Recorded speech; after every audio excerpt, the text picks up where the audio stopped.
Bonjour, Makade Benise and Shnakas, Migzito Dem. Hey, it's Jaime here, and today we're going to talk to you about the full moon. So I have a couple of things ready here. We're just going to start off with a smudge. And so I will say, definitely missing the opportunity to sit together in person. But this is still an important time, so I wanted to share with you still and find a way to still do that in a safe way.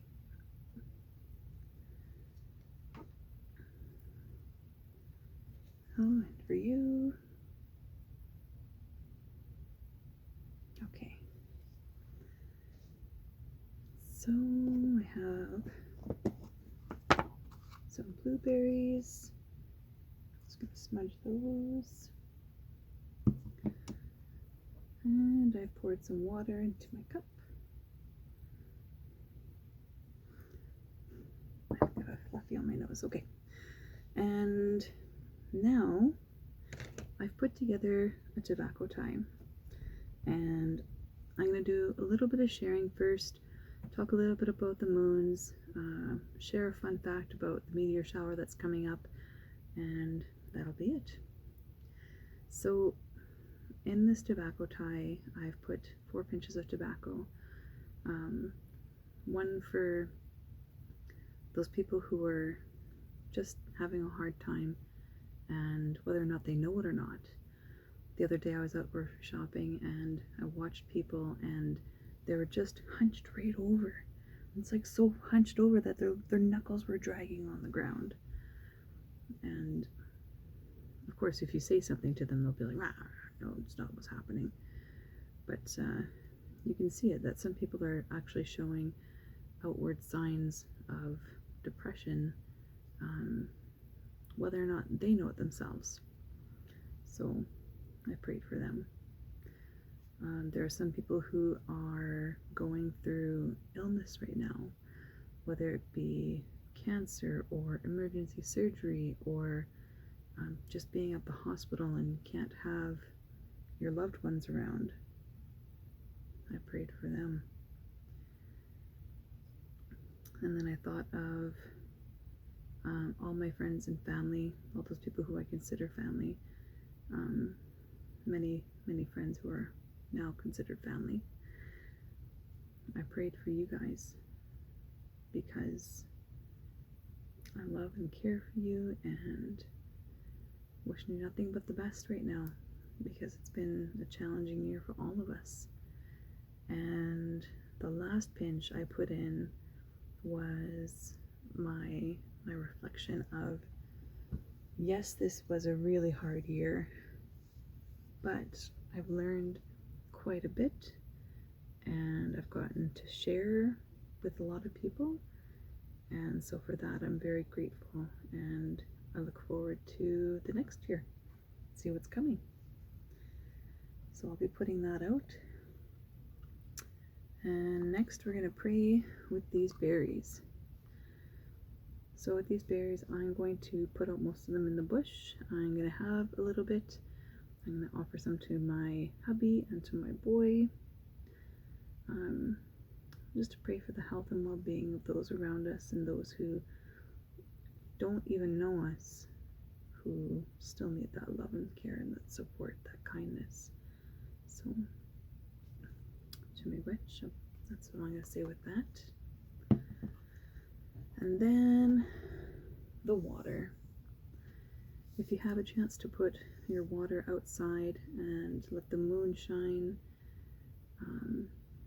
literally shine upon this water, that would be amazing. And if not, that's okay too. Some places we just don't have the opportunity to sit a cup of water out. If it freezes, that's okay. It's cold outside. So just remember that water is there. It's willing to share all that it can do with you if you just ask it to. So water, we love you and care for you and respect you and ask that you help take care of us so that, I'm going to say take care of me so that I can do the work that I've been doing and to be strong, to be there. Jimmy Rich. Okay. So, we'll talk a little bit about the moons.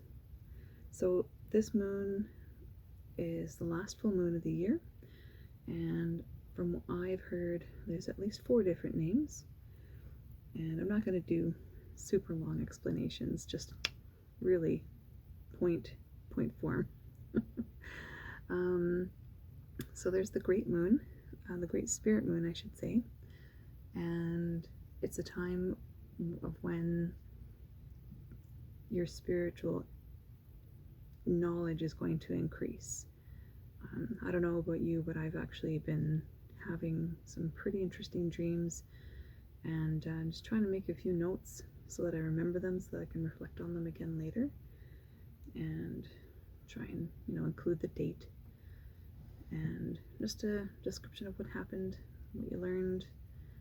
And this is the time when, between the winter solstice and the spring equinox, those few months is when you're going to have the best opportunity to receive new spiritual knowledge and to put it into practice. So that would be for the great spirit moon. This is also known as the cold moon. So this will be the first period, or the first full moon, where we actually have some really, really cold frost snaps. And we have had a couple of days where it's been colder than -25, but only a couple. Now we're going to see definitely way more. And more rivers and lakes will freeze over better. And if you are going to go out ice fishing, make sure you're checking the ice properly, make sure you're being safe. But that's what the cold moon means.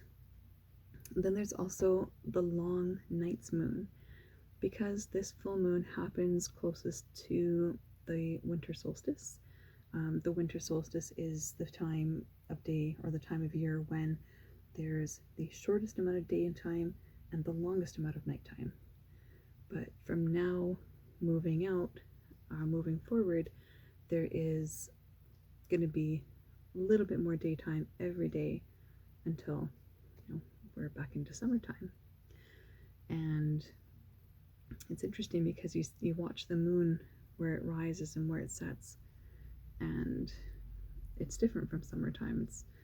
If you ever have a chance to just kind of peek out there and watch for it, it'd be great. So just to see where it sits in the sky. So we also know this as the popping trees moon. So if you know anything about geothermal heating, the water in the ground is a consistent temperature, and it's the air on land that changes temperature.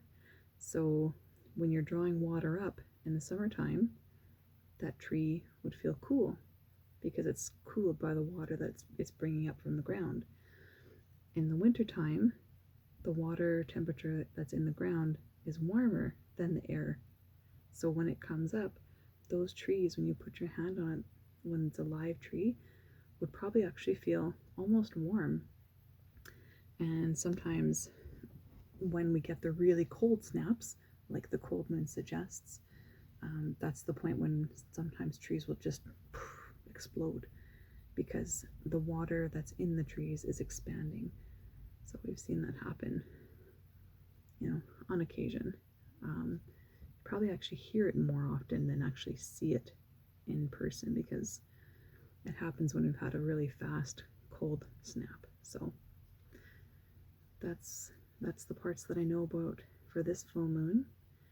And we also have a meteor shower that has started.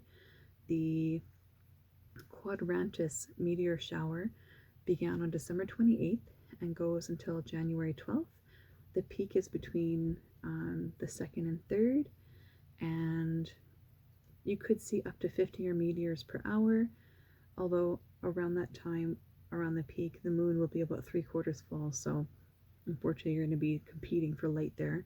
So if you're going to try and go check it out, away from lots of bright lights as much as possible, and the best time to see it is from around 2 a.m.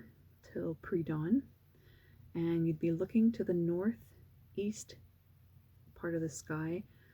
Look around the handle of the Big Dipper, so that would be your best point or your best opportunity to see that meteor shower.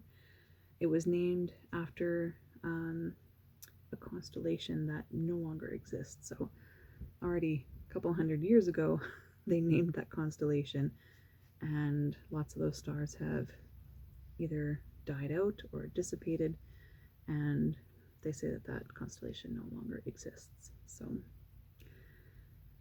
that was it for what I'm going to talk about for the full moon. Just wanted to keep it short and sweet, and just know that missing again the opportunity to sit with ceremony folk and do what we do, and just enjoying each other's company. So until that, stay strong, stay healthy, drink your water, and do everything that you can to help you feel well, and it's enough for now. So that's it. Thank you, and have a great night.